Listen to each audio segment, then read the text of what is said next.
Jane Moone sat on a tall stool at the long counter in Moone's apothecary, keeping half an eye on Amias, her aging father, while she cast a chart for the tailor's wife. She picked up her ruler to draw a line in red ink straight across the circle. Venus in the 7th house, squaring Mars. Could be changes in the Buttons' marital relations in the coming week. But no surprise there. Fear of losing her husband's affections brought Phyllis Button to Jane in the first place.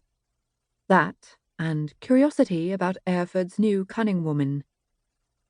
No mugwort, Amias said. This recipe doesn't call for it, as you know perfectly well.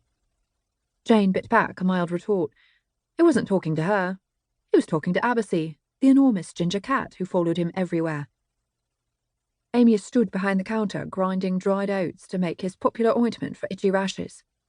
He kept up a steady stream of conversation with the cat, who sat on the counter with his tail curled around his feet, watching his every move. Every now and then he'd produce a meow, which Amias interpreted freely. Had he always talked so much to his cat? Jane searched her memory. She spent most of her childhood days in this shop, learning her father's trade. She'd been his shadow, asking him endless questions about how to distill oils and where ginger came from. Perhaps he'd been too busy answering her to converse with the cat. It couldn't be the same cat anyway. No cat lived for 20-odd years. Amias must have a friend who bred a line of oversized orange tabbies. Jane sighed, then drew in another breath to savour the pungent mix of aromas in the shop. Herbs and powders, oily essences and precious woods formed layers of fragrance decades deep. It smelled like home, even after 9 years in London. She dipped her quill into the little pot of red ink to draw a new line showing Mars transiting conjunct Venus. She winced as her father scoffed at another feline comment, but kept her eyes on her own work. Many people talked to their pets, especially lonely old people. He'd stopped doing it once he got used to having his daughter home again.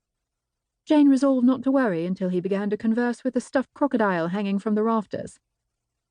The iron bell over the front door jangled. A woman thrust her head inside, panting, her cheeks bright pink as if she'd been running. "Jane Moone, come quickly. They're calling for you at the blacksmith shop." "What's happened?" Jane stuck her quill in the holder and stoppered her ink bottles. She blew on her chart as she slid to her feet. She wouldn't leave wet ink on a counter where a great fat cat strolled at will. "Something awful!" the woman cried, though she seemed more excited than upset. "Have they sent for the surgeon's apprentice?" The woman shook her head. "They want you!" She rushed back out into the street without waiting for another question.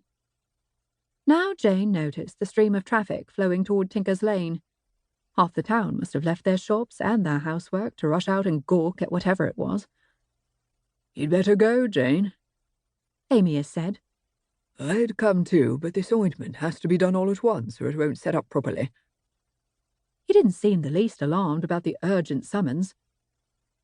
Abassy meowed loudly at her. It sounded like a scolding. I'm going.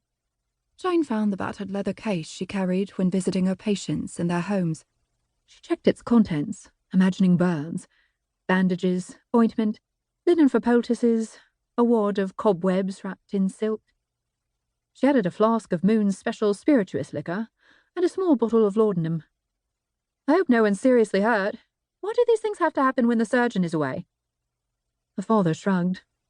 The cat meowed.